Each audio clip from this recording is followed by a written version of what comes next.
She echoes from grave to grave. Part 1. What ecstasy may be found in the echo of a whimper that clings to the nun as if in a ceremony, bought with the rapture of her own accord, and there on the altar of highest ordination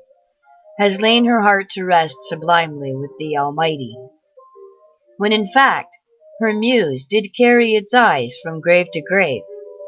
and there, in a moment of true revelation, began to understand the familiarity of towers, steeples that climb ever skyward, like Babel's befouled attempt at inclusive sanctification, held in seclusion by the rushing in of splintered tongues, or lives that could not together carry a single composition,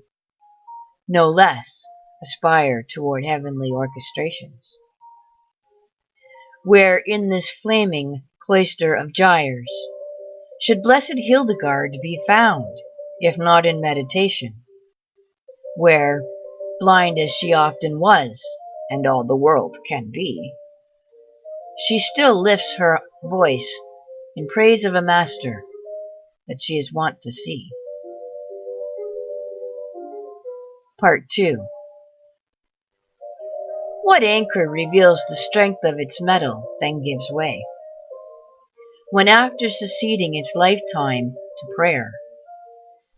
and the vigilant mooring of mankind's impure vessel,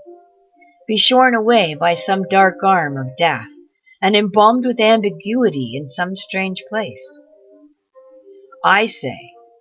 that in a vision delivered during youth, the anchorite was wedged and still imposing holy will on the unruly tide, though being steadfast, she was unaware that the ships had all but few forgotten her, and in her continuing labor remained tethered to the voice of a master that she as yet was wont to know. Part 3. Flailing her arms in the tides of time, this virgin of ecclesiastical faith rippled through, speaking in a foreign language somehow understood by a simple tithing child who, emerging from an ancient corridor of light, would dare not trample the monastery in fun or disregard, but would perhaps in time be suffered to break the chains of bondage worn around its neck. What religion may be promoted or endorsed by saints as this, who cannot find eternal rest above or below a physically impassioned world that first responds with insults marked on the ends of rapiers, to splinter eyes where sight cannot be stolen, and blasting open grave to grave,